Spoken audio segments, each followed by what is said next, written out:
Mas, ó, vamos lá começar, que eu gostei da ideia do Alan. A gente começa antes e aí termina mais cedo, e o pessoal que Ah, chegar beleza, vamos. depois pega a gravação.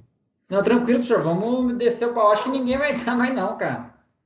Ah, mas beleza, vamos anotar Ó, aqui. então vamos lá. Boa noite a todos. Bem-vindos à Anhanguera de Pinda. Eu sou o professor Anderson. Nossa 10ª aula de Eletrotécnica Geral. Gente, já estamos na 10ª aula. Faltam só mais 2, e aí a gente termina o curso. Vai ter a prova B2, né? Já agora, vai ser, eu acho que dia 2 de dezembro, se eu não me engano. E aí a gente vai terminar esse curso, infelizmente online, né? Porque, pô, ia ser legal a gente mostrar laboratório, as coisas, mas vocês me perdoem, vai ser desse jeito mesmo. Nós então vamos entrar na sessão 4, né? A última sessão do nosso livro. Essa é a sessão 4.1, nós vamos falar de motores elétricos. Mas, Ah, tá, professor, a gente já está... fala. dá pra gente pular aqui. Não, mas não tem importância não. Sabe quando você deixa pra gente clicar no slide? Ah, se você quiser, você pode mudar, né? É que daí fica a barrinha embaixo aqui, às vezes atrapalha eu ver. Não, mas é tranquilo, senhor. É que, sabe, se Tá. você deixar, fica aquela barra do áudio, né? Ativar o mudo do vídeo. E às vezes não vou conseguir enxergar. Mas tá bom, pode tá tranquilo, pode deixar assim mesmo. Tá joia. Então, ó, agora tem que... Se eu pensar, chama zoom para vocês ou não? Quê? Dá para ver... É Não, que as tá, letrinhas estão menores. tá beleza. Tá dando pra ver sim. Então, aqui, agora, a gente vai ver como é que faz para dimensionar os motores elétricos, tá? É, Então, como sempre nós fazemos, né, na apostila, a tarefa vai ser dimensionar um motor elétrico, né?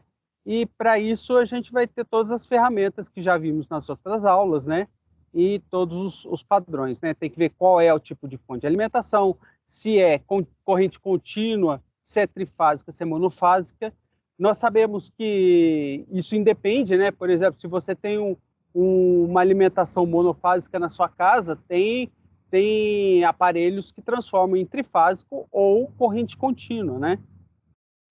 Qual é o tipo de frequência? Nós estamos no Brasil, eu já falei para vocês, né? No Brasil a frequência é 60 Hz, mas, por exemplo, se você for para o Paraguai ou nos Estados Unidos, a frequência é 50 Hz, né? A frequência da rede.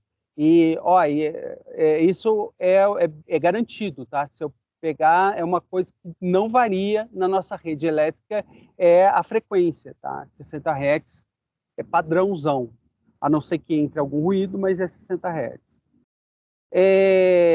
Qual o tipo de carga que vai ser colocada no motor, né? Se, por exemplo, se eu vou usar o motor como um ventilador, eu não vou ter carga. A carga vai ser bem baixa. Se eu usar ele como uma esteira, e, por exemplo, uma esteira para levar resíduos, ou eu lembro que eu trabalhei na Pilkington, ou Sebrae, e eles tinham as esteiras que levavam cacos de vidro. Nossa, eram esteiras que demandavam um torque forte, né? Velocidade baixa, mas torque forte, tinha um torque alto, tinha que ter um torque alto o motor, né? E também a velocidade era baixa. Já no caso de um ventilador, por exemplo, eu preciso que a velocidade seja alta, mas o torque é baixo. Qual é o ciclo, né? Por exemplo, se é uma esteira que toda hora tem que ficar parando, né? Toda hora ela para, você dá partida, liga, ela para, ou se ela vai ser contínua. Por exemplo, o ventilador, né? Você vai ficar ligado direto, ou ele vai ficar toda hora ligando e desligando, né? Que é o caso, por exemplo, da nossa máquina de lavar roupa, né? Já viu a máquina? Ela tem que estar toda hora dando partida, e às vezes tem que inverter o sentido, né? Para chacoalhar lá, para bater a máquina, né? Então, para cada característica, você tem um tipo de motor ideal. Professor, eu preciso decorar isso. Nós vamos ter várias tabelas, tem um texto legal, a aula de hoje. Eu acho interessante, eu vou ler uma boa parte, vocês me desculpem, né? Porque eu não guardo isso, gente. Para quem usa muito, você acaba decorando, mas o importante é você ter onde você pesquisar, você ter o material que você vai lá, opa, eu vou lá procurar e identificar o que eu quero, né? Outra coisa importante é qual é o ambiente que o motor vai ser instalado, né?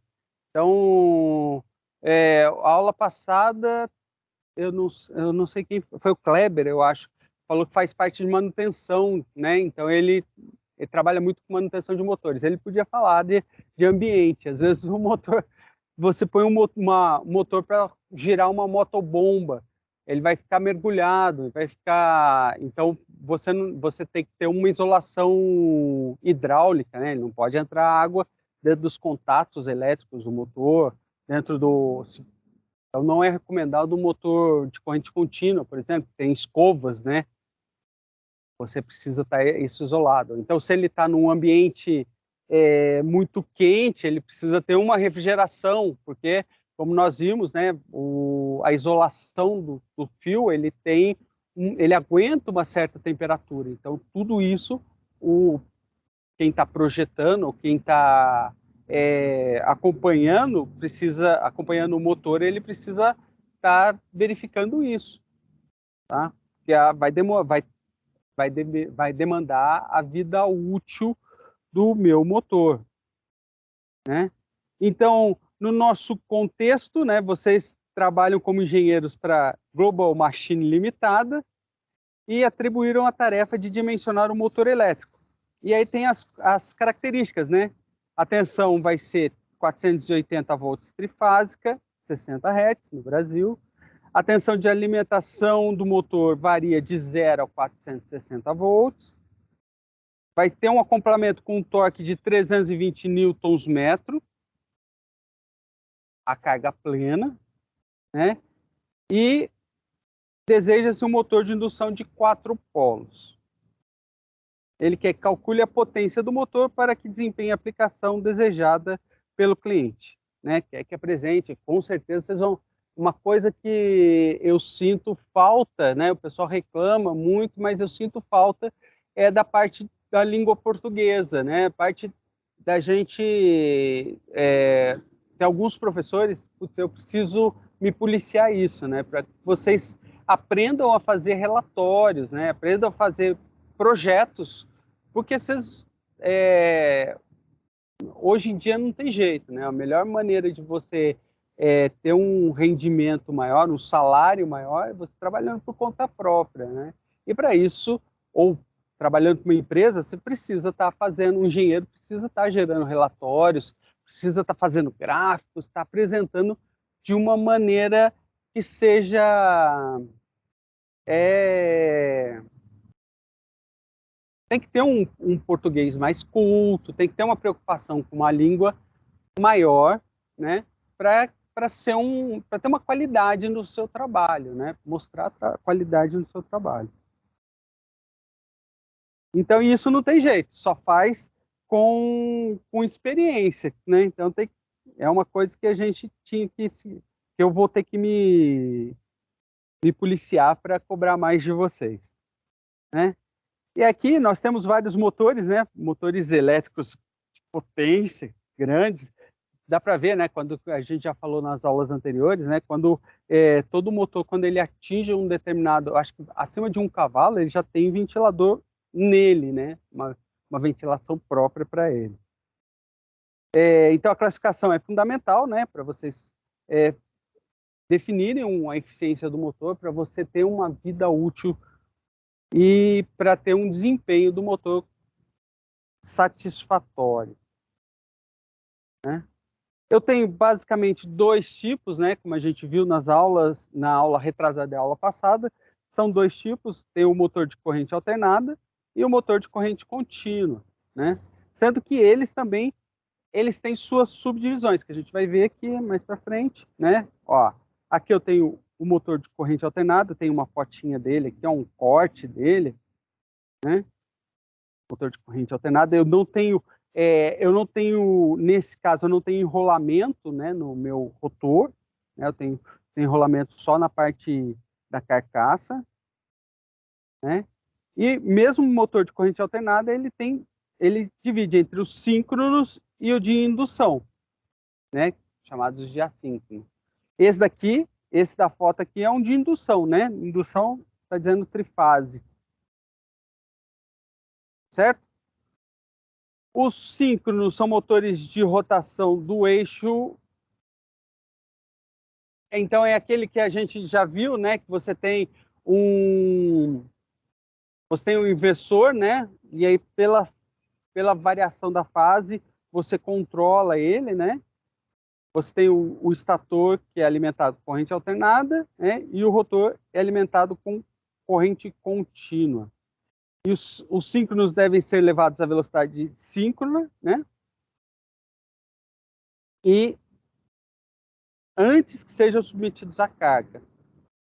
Porém, não possuem condições de partida própria e, para alcançarem a velocidade síncrona, necessitam de um agente auxiliar para a partida, como um motor de indução auxiliar ou um motor de lançamento auxiliar.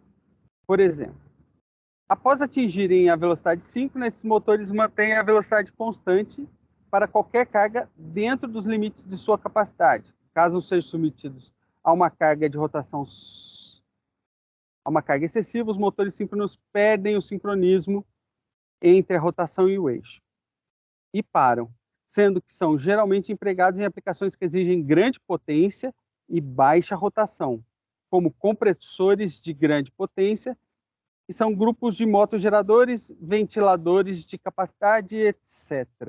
Né? Já os motores de indução, que são os mais usados comuns, né? Eles giram numa rotação menor que o de síncrona e eles são mais comuns do trifásico, mas também temos os monofásicos, né?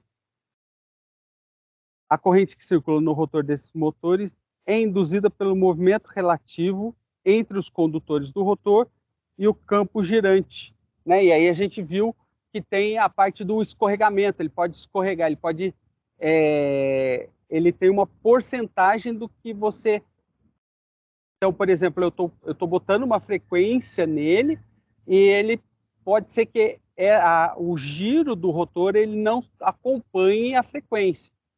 Então, normalmente eu tenho que colocar alguns eu tenho que colocar um tacômetro ou algum sistema que eu consiga fechar a minha malha, né? Verificar qual é a velocidade que ele está girando. Já os síncronos não. Os síncronos eu tenho a garantia de que ele está rodando naquela velocidade. Ou ele está girando naquela velocidade ou ele está parado.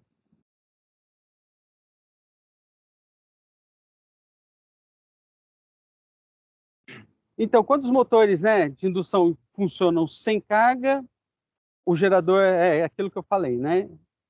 Ele tem um escorregamento, que é pequeno, e isso normalmente vem tabelado a partir do escorregamento, tá? E aí eu preciso ter essa tabela de escorregamento, que aí é colocada com o torque, né? Que ele dá. E a gente vai ver isso mais para frente, como é que eu faço para calcular isso, mas é tudo tabelado. Algumas aplicações, tá? O pessoal gera essa tabela de potência por torque, tá? Assim como fazem com os motores a combustão também. Você gera uma tabela para identificar qual é a região ideal de funcionamento desse motor, né? Normalmente o que a gente faz é o contrário, né? Eu quero uma velocidade, eu quero um torque específico, né? E vou botar para ver qual é o motor ideal para conseguir chegar nessa minha capacidade, né? Eu acho muito interessante hoje, porque a aplicação desses motores, vai ser muito utilizada por causa que a gente está acompanhando, quem está acompanhando aí a COP22, né?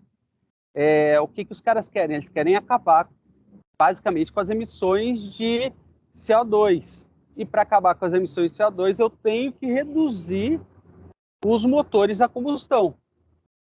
E a única solução que nós temos hoje para substituir o motor a combustão é o motor elétrico. Então, os motores de corrente alternada, principalmente, que são usados nos carros elétricos, vai aumentar. Você vai ter muito mais... A produção desses motores vai ser cada vez maior, né? Então, preparem-se, porque vai ser uma revolução, né? Eu vou trocar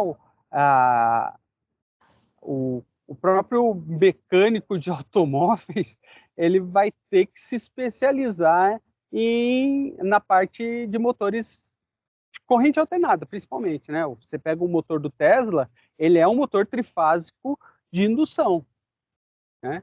E ele tem um esquema que, por você ter a malha fechada, o próprio computador do carro, ele vai levantando a curva característica do motor.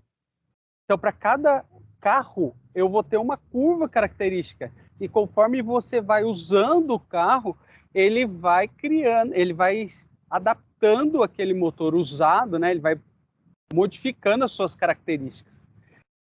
É o que a gente falava antigamente do amaciar, né? Você tinha que amaciar o carro, o motor a combustão. Então, hoje já eletronicamente você vai amaciando o motor elétrico, né? Então, mais para frente, a gente vai ter o acompanhamento da curva do motor em relação ao tempo do carro. Vai começar a surgir motos, hoje já tem, né? Só que são motos pequenas, mas vão ter motos mais potentes movidas a energia elétrica. Tá, gente? Isso é o futuro, não tem como escapar. Então, é interessante a gente cada vez mais se preparar para isso. E, é claro, né, vamos ter que estar preparados também para entender a tecnologia e a eletrônica que vai ter que ir embarcada para controlar esses motores, né? Então, eu tenho... nós vimos, né, nós perdemos muito tempo na aula retrasada explicando como dar uma partida no motor de indução. Tem vários tipos, né? Tem lá da chave Y delta, tem a compensadora, tem a soft starter e tem o meu inversor de frequência, né? Que é o futuro, tá, gente? Está cada vez mais barato o sistema de inversão de frequência. Eu vou controlar a velocidade do meu motor de indução, controlando a frequência de alimentação desse motor, né? Eu vou gerar pulsos de onda quadrada que vão fazer com que eu controle a velocidade desse motor e aí atinja as velocidades que eu quero, né? O interessante é que você vai diminuir também, né? Desculpa estar falando muito disso, do motor elétrico, mas eu vi um projeto, olha que interessante, diz que os novos carros elétricos não vão ter mais, vão ter um pedal só, não tem mais o pedal do freio, tá? Então, se eu tiro o meu pé do pedal, só vai ter o acelerador. Se eu tiro o pé, ele para. Se eu piso, ele acelera. Conforme eu piso, conforme o meu pé está no pedal, no controle da velocidade, ele vai ter um desempenho, né? Tá dando para entender? Tá sim. Eu acho que Não, beleza. o futuro é que o carro ele vai controlar sozinho, tá, gente? Nós estamos caminhando para essa direção. Você bota lá no seu Google Maps ou no seu Waze, eu quero sair de casa e quero chegar no meu trabalho.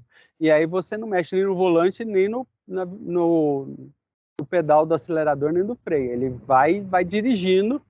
E hoje o pessoal, eu estava vendo uma reportagem que hoje nos Estados Unidos os donos de carro Tesla, eles já estão acostumados a deixar o carro seguir em frente,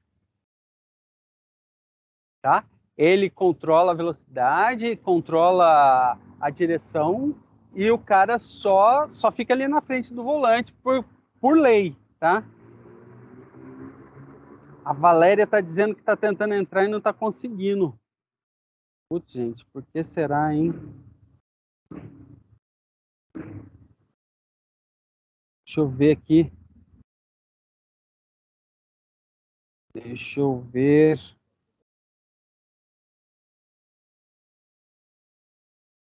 Deixa eu ver se ela tá no lobby.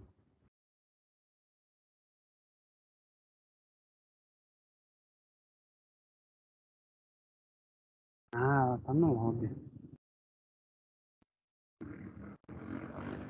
Boa noite, Valéria. Boa noite, consegui entrar agora. Desculpa, querida, é que eu tô no celular aqui, meu computador deu problema e eu tô no celular tá. e aí eu não vi o lobby. Ah, tá. Mas seja bem-vinda. Obrigada.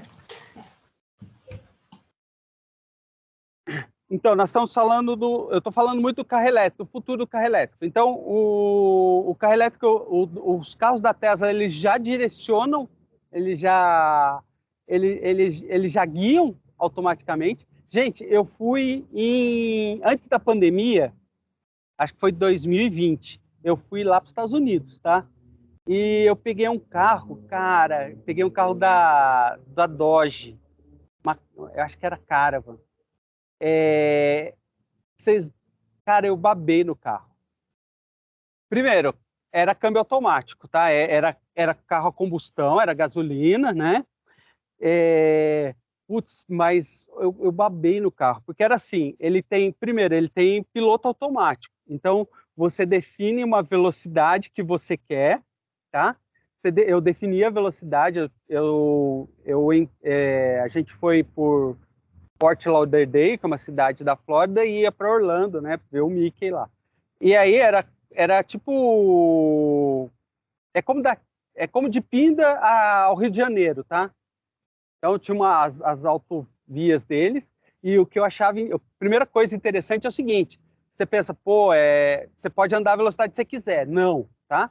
A velocidade máxima lá era 105 km por hora, tá? Você não podia passar de 105 km por hora. Às vezes eu passava, mas tem muito radar, então você tem que andar de boinha. Então eu definia lá 105 km por hora, né? E ele tinha uma câmera na frente no painel lá, que ele via todo o carro, tá? Ele via o carro tipo 360, tinha os sensores de presença, e aí eu definia esse 105 e ele olhava o carro da frente. Então, tipo, se o carro da frente freasse, o carro freava automático, gente. Eu definia a distância que eu queria, tinha três distâncias que eu definia no painel, tá? Do carro da frente, e deixava, e largava. Não precisava acelerar. Se o carro freasse, ele freava. Eu fui com um cunhado meu, né? Então, meu cunhado estava na frente, eu fiquei atrás lá, só brincando, só fuçando o negócio. Aí deixei uma distância, beleza. Teve uma hora que o meu cunhado acelerou, putz, tem que colocar uma velocidade maior. Coloquei 120 km por hora. Só que aí o meu cunhado me sacaneou, porque a gente estava na pista da esquerda, ele saiu para a direita, porque ele viu um acidente, ele viu uma polícia na frente. Só que no que ele saiu para a direita, o meu carro ficou livre. Então ele acelerou para 120. Eu passei a 120 na frente do policial lá. Falei, putz, me ferrei, né? Outra coisa que eu achei interessante que o carro fazia é o seguinte: ele conseguia ver a pista livre.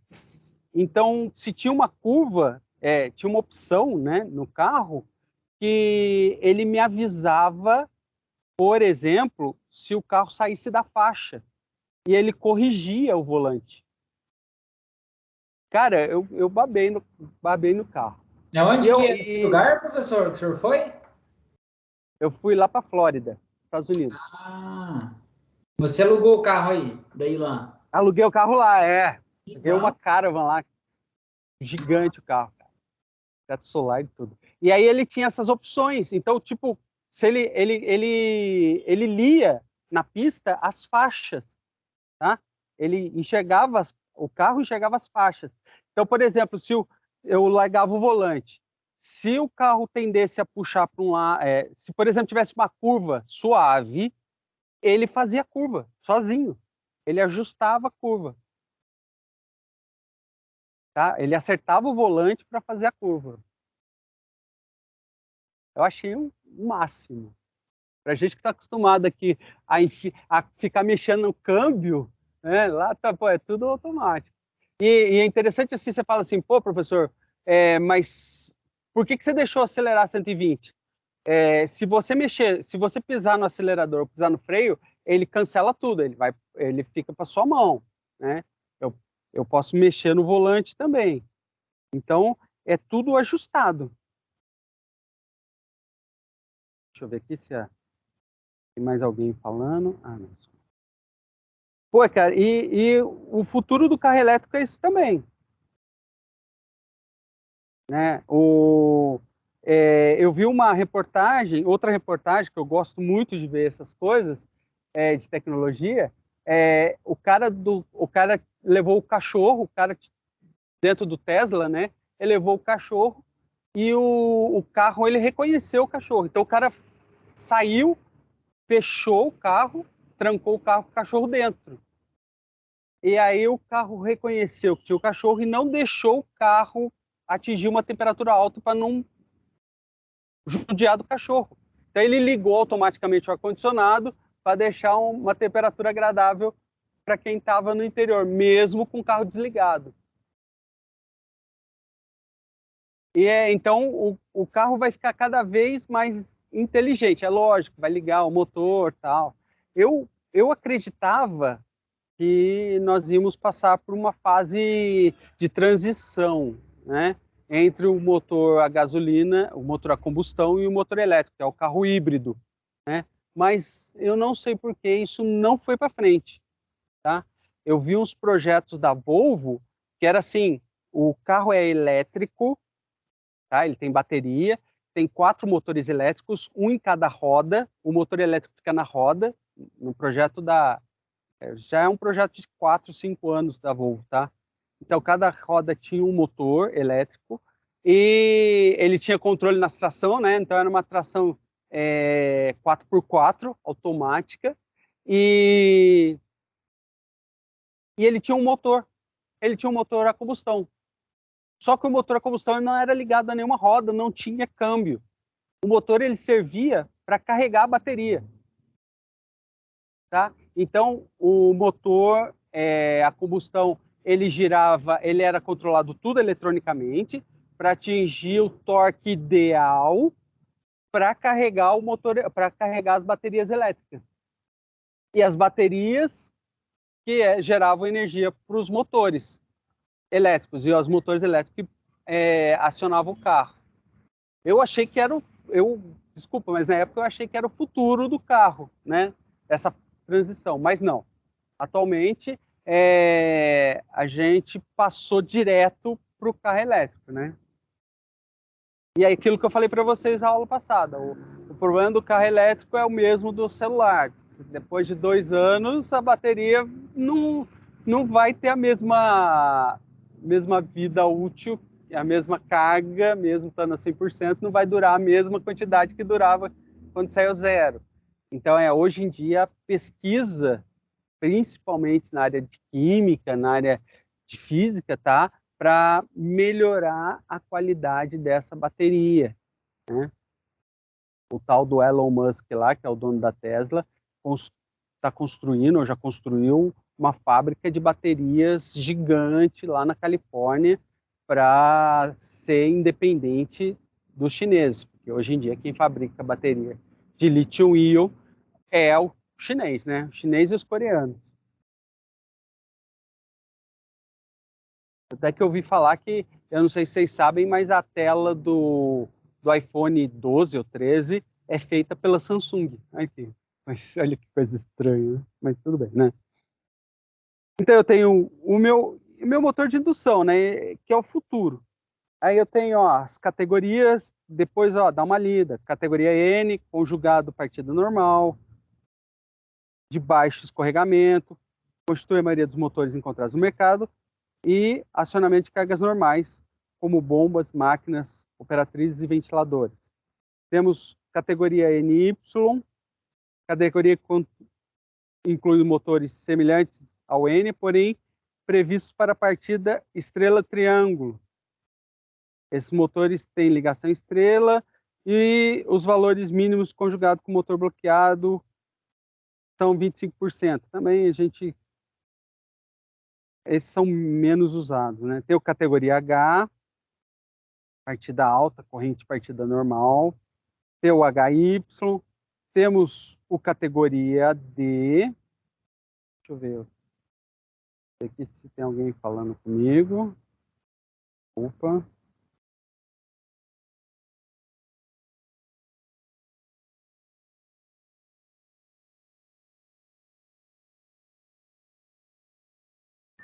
Vamos lá, volta.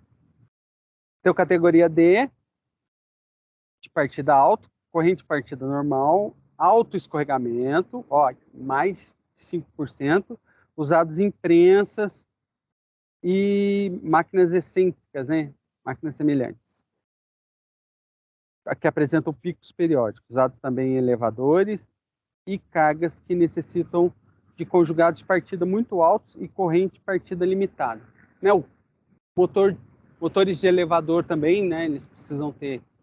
Você está toda hora alterando a velocidade dele e partida, né? Toda hora dando partida, eles também precisam...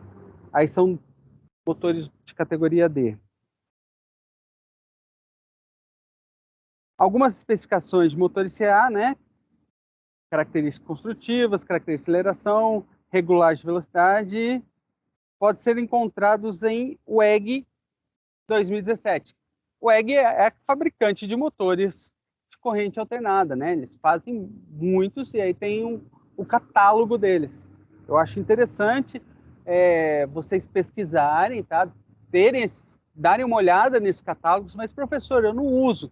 Mas é bom saber que tem os tipos e características de cada um. É aquilo que eu falei. O engenheiro, ele não tem que saber as coisas de cor, mas ele tem que ter uma biblioteca de consulta sempre à mão e saber pesquisar. Então, é sempre bom você já ter olhado uma vez o catálogo, porque caso eu precise, eu sei onde eu procuro, eu sei onde tem. Tá? É tipo, você está armado, né? Eu tenho minhas ferramentas, meu bate-cinto, né? Eu tenho, dá uma olhadinha no manual, ver as características, porque se algum dia eu precisar especificar um motor, eu já sei mais ou menos aonde eu vou procurar. Isso também tem uma certa atualização, né? Está sempre atualizado. Aqui eu tenho um resumo, tá? Eu mandei essa aula para vocês no WhatsApp, depois dá uma baixada, dá uma lidinha aqui, né? Então, é um resumo das características dos motores síncronos, né? Então, tipo alimentação, velocidade, partida, capacidade de carga e aplicação. Então, tem um resuminho, dá uma lidinha. Professor, vai cair isso na prova? Não, lógico que não. Não vou cobrar isso, porque pô, é só vocês olharem, darem uma olhada. E eu não quero... Não é, a intenção aqui não é pegadinha. Mas, volto a falar, é importante que vocês tenham esse material à mão, né? Caso haja necessidade. Opa, eu não sei aqui, mas eu vou dar uma olhada e trago a resposta depois. Essa é a resposta padrão do engenheiro. Aqui eu tenho um resumo dos motores de indução, né? Mesma coisa, alimentação, velocidade, partida, capacidade de carga e aplicação. né? Que são diferentes do síncrono. Seguindo. E aí eu vou para os motores de corrente contínua. Professor, motor de corrente contínua, eu tenho motor de corrente contínua usado essas motos que eu falei, essas motinhas de baixa potência, eu tenho elas, né? É mais fácil, a eletrônica é mais fácil com um motor de corrente contínua. Então, por exemplo, se eu fosse fazer um sistema, não sei com quem que queria fazer comigo, eu quero criar um sistema que vá como é que fala? Vá motorizar eletricamente uma bicicleta, e aí eu sugiro, eu acho que é uma área, é um serviço que daria bem em Pinda, né, que é uma das cidades que tem maior número de bicicletas do país, né? Caraguatatuba também. Você conseguir converter ou incluir na bicicleta um motor elétrico. Então, eu tenho lá, pela legislação do Ciretran, eu estava vendo, até estudei isso. Se você tem um sistema que você tem um botão ou um controle de velocidade para um motor baixo, você não precisa de carteira, né? Então, de repente, eu consigo fazer um sistema mecânico que leve a um motor de corrente contínua que vai fazer força na minha bicicleta. Pô, isso eu acho que roda, hein? Eu acho que tem futuro uma empresa que faça isso. E aí é interessante, por que é interessante o motor contínuo, corrente contínua? Porque eu vou pôr a energia direto da bateria, eu passo talvez por um resistor, né? Vai ter que fazer uma manopla que seja um resistor, e aí eu tenho uma eletrônica fácil, uma eletrônica barata. Porque eu ligo direto a bateria no meu motor de corrente contínua em série com um resistor variável, né? E aí eu controlo a velocidade do meu motor de corrente contínua e, se bobear, eu uso a energia quando eu estou girando para carregar a bateria. Né? Então, a eletrônica, no caso de um motor de corrente contínua com escovas, ele vai ser muito mais barato. Né? Ah, professor, mas existem no mercado, existem adaptações, eu estava vendo, mas essas adaptações que vêm da China, né, elas custam em torno de mais de R$ 1.000 para você adaptar. E aí essas adaptações, eu estava olhando, tá vendo a especificação? São motores de indução, tá? E eu tenho uma eletrônica que vai fazer um inversor, né, para transformar a energia contínua em corrente alternada para o meu motor de indução. Tá? Eu acho que aí, além do preço, né, do custo ser alto, você vai ter que importar peça. Né? Então, eu acho que uma nacionalização de automação de motores para bicicleta seria interessante passar por um motor de corrente contínua.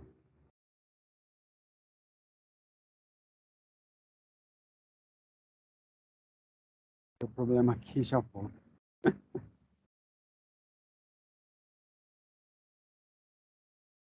E aí, o motor de corrente contínua tem vários tipos, né? Tem vários, a gente viu a aula passada também, tem vários modelos. Eu tenho, desculpa, aqui tem a foto, né? Um corte de um motor de corrente contínua. Eles eram mais usados antigamente, tá? Hoje em dia já estão sendo substituídos de corrente alternada, pelo que eu falei, né? Porque a eletrônica está ficando a eletrônica dos motores de indução está ficando cada vez mais barata, tá? Mas eu acho que ainda tem um nicho para esse corrente contínua ainda. E aí aqui fala das características, né? As vantagens, os tipos de motores de corrente contínua que eu tenho, né? Aquilo que eu falei do na aula passada do motor do meu HD, né, que ele é um motor de corrente contínua, mas é uma corrente contínua sem escovas. E aí, se você ver bem, o motor de corrente contínua sem escovas, ele funciona através de pulsos. Normalmente pulsos digitais, liga, desliga, né, que passa por um circuito de potência que vai aumentar a potência, a energia desse pulso, e esse pulso vai dar a velocidade, né, vai controlar a velocidade. Tá? O com escovas, não. Depende da tensão. Se eu quero que ele gire pouco, eu dou uma tensão pequena, uma tensão baixa. Se eu quero que ele gire alto, se eu quero que ele atinja a máxima rotação dele, eu vou colocar a máxima potência elétrica, máxima tensão elétrica nele. Tá? O DC sem escovas, não. Se eu quero, o tamanho do pulso é sempre o mesmo, mas se eu quero que ele gire rápido, eu vou aumentar a frequência desse pulso. Vou dar mais pulsos, né? Se eu quero que ele gire baixo, os pulsos vão ser... o espaçamento, a frequência de pulsos vai ser menor. Tá? Aqui eu tenho um resuminho também dos motores de corrente contínua. Sugiro que vocês leiam, tá? Não vou ficar lendo aqui, senão também vai perder o tempo da aula. Né? Então, gente, o motor elétrico, né? É importante, né? Vocês saberem e tal, terem a noção, né? De qual é mais recomendado, né? Mesmo sabendo que o ideal, o mais utilizado hoje é o motor de indução. Mas cada um tem uma característica, né? E aí eu tenho a minha tabelinha para escolher o motor, né? Tipo de velocidade. Para cada um eu tenho corrente alternada, corrente contínua, tá? Para o tipo de partida. Então, é bom que vocês deem uma olhada nessa tabela também, tenham noção dessa tabela. E temos a parte de potência. Ô, professor, o meu motor, eu vou ter uma potência nominal, né? Todos os motores, eles têm essa potência nominal, que é a potência mecânica que ele vai gerar, né? Aquilo que eu falei. Normalmente é dado em HPs. Se eu precisar converter um HP, ele vale 746 watts, né? Ou um CV, um cavalo vapor, acho que é o nacional, aí ele vale menos, lembra que eu tinha falado isso aula passada? Ó, 736 watts. Então eu tenho que ver se está em CV ou se está em HP, cuidado, não é só traduzir, né? Porque HP é horsepower. Então se eu traduzir de inglês para português, horsepower é cavalo vapor. Só que, ó, se for CV é 736, se for HP 746. Pô, professor, preciso decorar isso? Não, gente, mas vocês precisam saber que existe essa diferença e que eu posso procurar em algum lugar, tá? Pessoal, eu preciso dar uma pausa agora, tá? E já volto. Tudo bem? Pode ser? Ok, Obrigado. professor.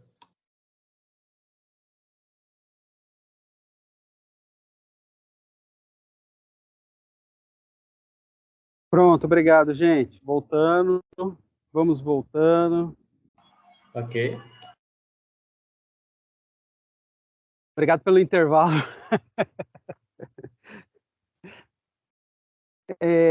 Então, nós estamos falando da potência, né? Eu tenho a potência consumida, potência elétrica, né? E aí ela vai ser dada em watts, tá? Eu tenho a potência reativa, né?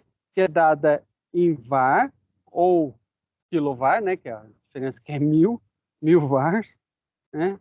E tenho a potência aparente, que a gente viu no começo do semestre, né?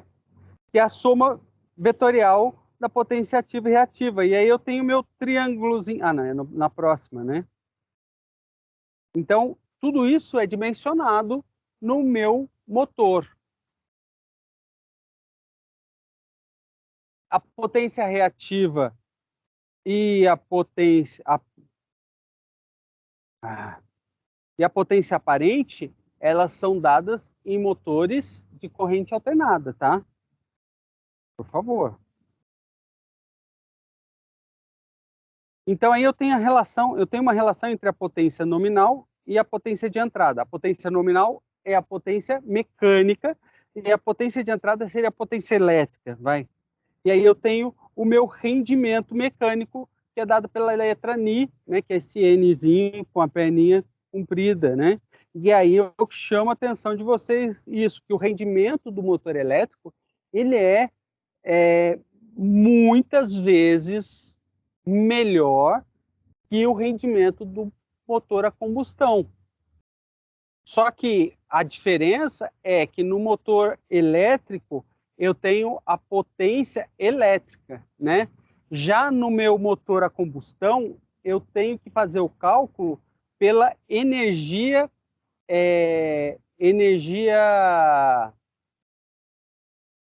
calorífica, tá? Aí já é termodinâmica, né? Então, a energia que o combustível possui, como é que fala? A energia é quase que uma energia de inércia, né? A energia potencial do combustível, ela tem que ser muito alta para você ter porque o rendimento dele é baixo. Depois, se vocês quiserem, a gente até pode fazer os cálculos, tá? Mas aí é mais de termodinâmica. Eu verifico o poder calorífico do meu combustível e aí eu consigo converter isso em watts. Olha que interessante. Eu calculo em joules, né? E aí depois eu transfiro para watts, que é joules por segundo. Tá? Então eu tenho o meu rendimento, na tabela de especificação do motor, ele vai me dar esse rendimento, tá? E ele não é constante, ele depende do tipo de fabricação do motor e do regime que ele vai estar sendo usado, tá? Então, se você pega, e aí eu volto para o nosso exemplo do começo. Se eu pego um motor novinho, ele vai ter um rendimento. Conforme ele vai passando o tempo, vai se desgastando, né? E aí tem todo a parte, isso que eu quero chamar a atenção, por quê? Porque a parte do desgaste é um desgaste mecânico, tá? Ele vai ter o atrito pelo rolamento, pelo próprio o atrito entre o rotor e a carcaça, o aquecimento, ele vai gerar um desgaste dele, vai mudar o rendimento dele ao longo do tempo. E aí entra vocês, hein, para fazer essa parte, tá? Normalmente o rendimento é dado em porcentagem, então aí volta a matemática básica, né, que eu vou ter que, vocês sabem, né, que pô, se eu tô nesse caso aqui, ó, no exemplo aqui é 80%, então eu sei que o rendimento é 80%, quer dizer que eu tenho um rendimento de 0,8, né? Tem que dividir por 100% para saber quanto que é o meu rendimento. Então, ó, qual é a potência? Eu tenho um exemplo, né? Qual é a potência fornecida por um motor trifásico com rendimento de 80%?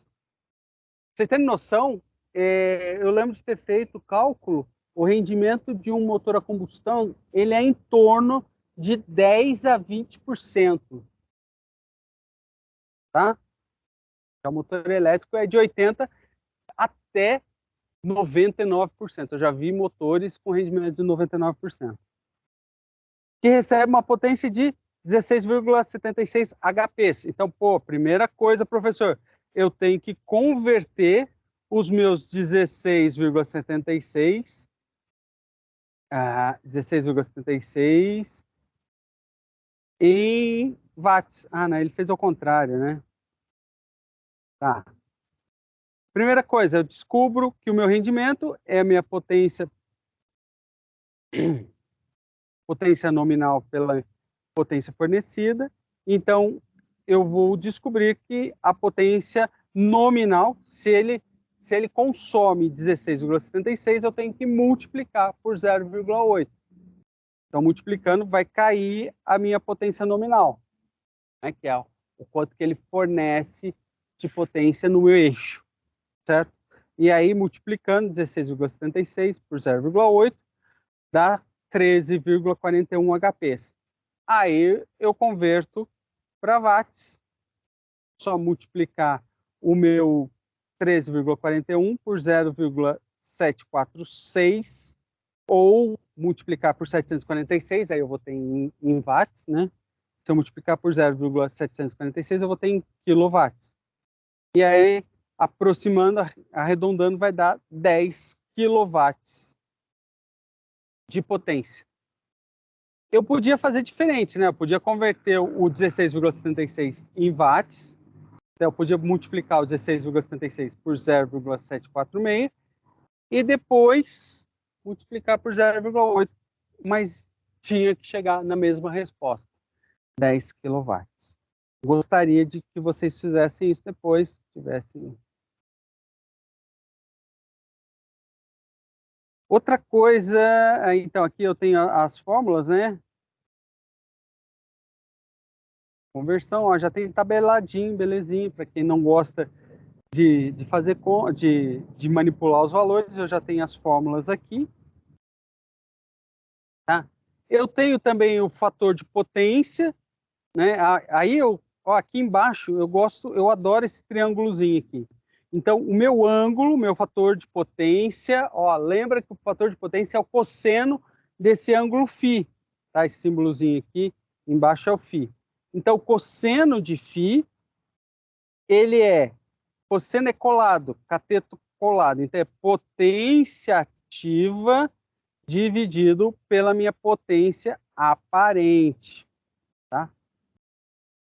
Vai dar o meu fator de potência. Por quê? Meu fator de potência é o cosseno desse ângulo. Certo? Então, voltando lá aqui, ó. Cosseno do ângulo φ vai ser a potência aparente a potência ativa dividido pela potência aparente.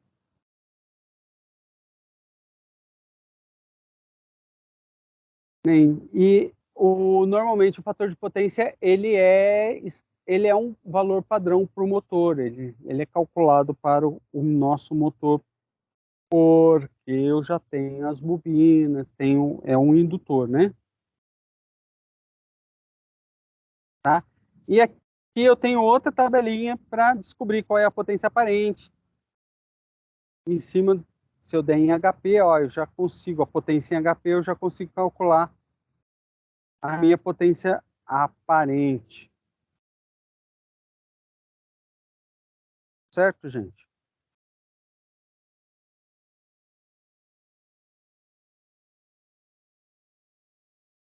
Quando se trata de potência trifásica, né, pelas aulas anteriores também, eu sei que a minha potência nominal é raiz de 3 vezes a tensão, vezes a corrente, vezes o meu fator de potência, e agora eu tenho vezes o meu rendimento também, né? Rendimento do motor, para eu calcular a minha potência nominal. Tá?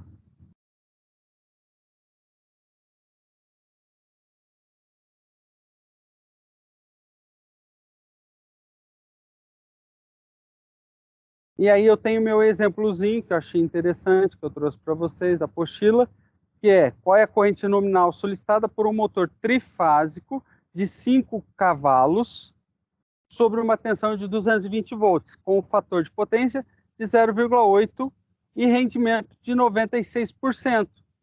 Ah, que legal! Então eu tenho primeiro que converter, eu calculei a potência, né? 5 cavalos vezes os 736, achei a potência em watts. Eu sempre falo isso, é mais fácil calcular em watts, né? E aí, com a potência, eu calculo a corrente, né? Usando essa fórmula, que aqui, ó, é só eu pegar a corrente e tudo que está multiplicando a corrente eu vou passar dividindo. né? Então, raiz de 3, a tensão, o fator de potência e o rendimento. Substituindo os valores, no lugar da potência, tem que ser em watts, tá? Para achar a corrente em ampere, eu tenho que pegar a potência em watt. Por que ele não usou quilowatts, professor? Porque senão eu teria quiloamperes aqui, teria um número menorzinho, tá? Colocando tudo na fórmula, eu já dei, ó, dá 12,6 amperes, tá? Mas, ó, cuidado, essa corrente é a corrente de depois de estabilizar, tá? Não é a corrente de pico, tá? E é por isso que a gente vai, que hoje utiliza-se muito o inversor de potência, o inversor de frequência, para que atinja para que atinja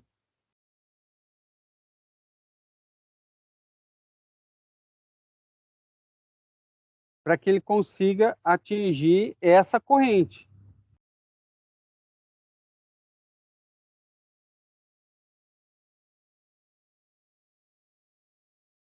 Tá, gente? Então, professor, quer dizer que essa corrente, na partida, se eu colocar ele direto no...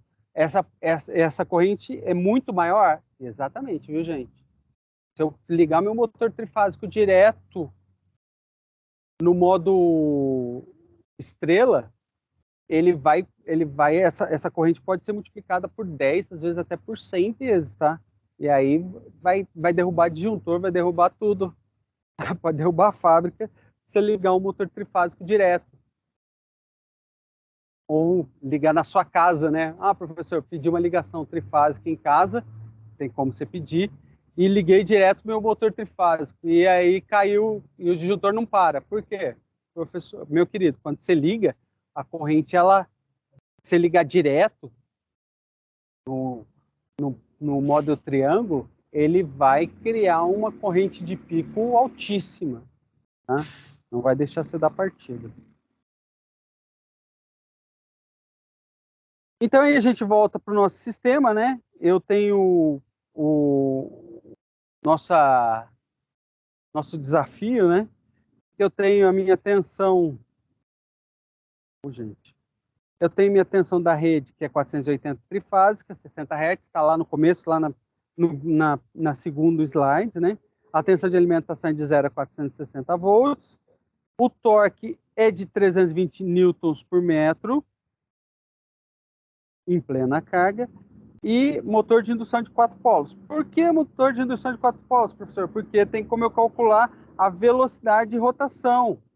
Então, vamos lá, calculando a velocidade de rotação, lembra, ó, a gente viu isso no vídeo e na aula retrasada, é 120 vezes a frequência dividido pelo número de polos. O número de polos é 4, a frequência é 60 Hz, então eu descubro que a velocidade de rotação do meu motor trifásico, sem inversor de frequência, vai ser 1.800 RPMs. Para calcular, só que RPM é rotações por minuto. No sistema internacional, é Hertz. Eu preciso converter para radianos por segundo. Como é que eu faço? Professor, se ele faz 1.800 rotações por segundo, eu quero saber, então eu preciso multiplicar por 2π, que é o tamanho de uma volta em radianos, e dividir o tempo em segundo. Então, dividir por 60, porque 60 segundos dá 1 minuto.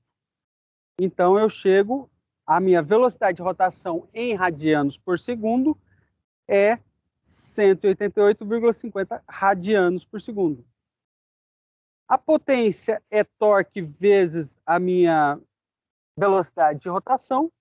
Então, eu tenho a velocidade de rotação, eu tenho o torque, acho a minha potência nominal.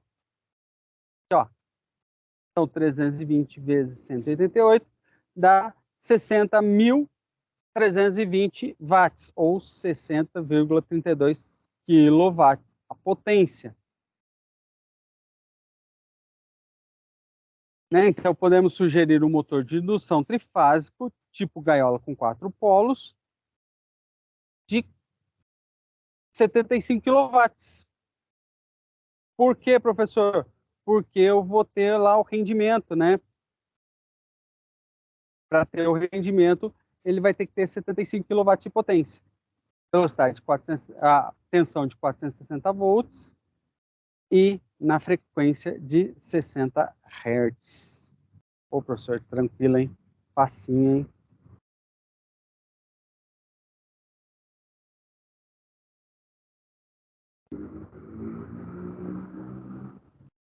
Outro dimensionamento de motores elétricos. Ó, estamos chegando no finalzinho da aula, hein? Vou acabar cedinho hoje. Ô, legal. Ó, não vai dormir na minha aula. Então, a tensão é 240 trifásico a 60 Hz, a mesma. Ó, vão ter que fazer bem parecido, hein? Ó, a tensão de alimentação é 220, a corrente é 15 amperes, com fator de potência, deu até o fator de potência, 0,94. O torque, 40 newtons-metro, em plena carga. E um motor de indução com rendimento de 90%. Opa! Calcule a potência do motor, número de polos e apresente o resultado. Bem, então tá aqui, ó. A potência é raiz de 3 VL cosseno, o fator de potência vezes o rendimento. V e o L ele deu, né? O V é 220, a corrente é 15, o fator de potência 0,94 e o rendimento 0,90. Então eu chego que minha potência nominal é 4,84 kW. Como eu tenho torque, eu acho a minha velocidade de rotação, né? Eu tenho a potência, que é 4.840, e tenho o torque, que é 40 newtons por metro. Então, eu descubro que a minha velocidade de rotação é 121 radianos por segundo. Para converter por rotações por minuto, é o contrário, né? Eu preciso dividir por 2π e multiplicar. Aí, se eu dividir por 2π, o 121, eu vou ter quantas voltas eu tenho em 1 segundo. Então, eu preciso multiplicar por 60 para saber quantas voltas eu vou ter em 1 minuto, e aí dá 1.155 rotações por minuto. Com as rotações por minuto, com os RPM, eu boto na minha fórmula, eu sei que a frequência é 60 Hz, o N eu acabei de descobrir, que é 1.155,46, eu acho quantos polos? Ó, deu 6,23. Então, eu vou ter dessa fórmula, eu vou ter desse jeito, um cliente, um motor de indução trifásico com 6 polos, potência de 5,5 kW de potência, a 220 volts, uma faixa de trabalho em 60 Hz e com escorregamento em torno de 5%. Beleza, gente? Agora, olha, esse daqui são 3 exercíciozinhos que eu vou deixar para vocês fazerem, me entregarem até semana que vem, tá? É tudo em cima do que a gente colocou aqui, tá? Entregar até semana que vem para valer mais 750 pontos, tá? Eu postei essa atividade 4 no WhatsApp, tá? Depois eu vou passar para o AVA, tá? Eu ainda não postei no AVA, esse final de semana eu vou postar no AVA. E aí, no final de semana que vem, na sexta-feira vocês me entregam, e na semana que vem, no final de semana que vem, eu mostro para vocês a resposta. Tudo bem, pessoal? O que eu tinha para apresentar era isso. Agradeço a participação e a colaboração de vocês. Me desculpem o jeito que foi essa aula, que infelizmente meu computador deu problema mesmo. Espero consertar ele para a gente melhorar nas próximas aulas. Tranquilo, professor. Obrigado, viu? Eu que agradeço, Alan. Falou, até mais. Com Deus. Amém.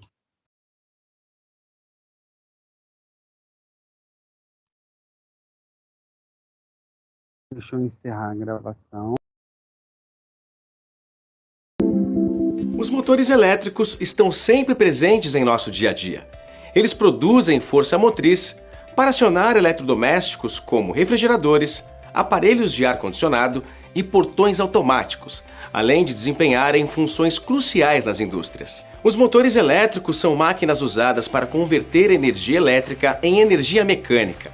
Eles são classificados de acordo com a natureza da corrente que os alimenta, dividindo-se em motores de corrente alternada e de corrente contínua. Os motores de corrente alternada são classificados em motores síncronos e motores assíncronos. Já os de corrente contínua classificam-se de acordo com a maneira pela qual seu fluxo de campo é produzido, ou seja, por excitação independente, em derivação ou em série, por exemplo. Para empregar o motor em uma determinada função, é necessária uma criteriosa escolha do seu tipo, da sua potência e de outros aspectos, para que ele possa operar de maneira eficiente e em condição favorável ao consumo de energia elétrica. Além disso, é necessário o preparo da rede elétrica que irá alimentar o motor, incluindo o dimensionamento dos condutores e os esquemas de proteção da máquina. Com base em todos esses dados, o projetista poderá definir a corrente de partida do motor, dimensionar seus alimentadores, selecionar os dispositivos de ligação e de desligamento e dimensionar os dispositivos de proteção do motor. Dependendo do tipo e das características construtivas de um motor, sua corrente de partida pode alcançar valores de até 7 vezes a corrente nominal à plena carga. Isso pode resultar no mau funcionamento de outros equipamentos conectados à rede. Portanto, o conhecimento desta corrente é indispensável no projeto de instalação de motores. Durante o dimensionamento dos alimentadores dos motores, 2 fatores devem ser considerados: o fator de serviço e o fator de demanda. O fator de serviço nos dá a máxima corrente que circulará no motor em funcionamento normal após sua partida. E o fator de demanda é a razão entre a máxima solicitação simultânea prevista para o sistema e a carga total instalada. Toda instalação de um motor elétrico deve ter dispositivos que permitam a sua ligação e desligamento sem risco para o operador. Basicamente, os dispositivos de ligação e de desligamento são constituídos por contatores e disjuntores. As chaves de partida dos motores elétricos podem ser de ligação direta e de redução da corrente de partida. Por fim, é preciso falar sobre o excesso da corrente de carga normal de um circuito, o que chamamos de sobrecorrente. As sobrecorrentes podem acontecer na forma de sobrecarga ou de curto-circuito. Devido às suas características, os motores requerem dispositivos especiais de proteção contra sobrecorrentes. Por isso, muito cuidado e atenção são necessários. Eu vou ficando por aqui. Continue pesquisando, bons estudos e até a próxima!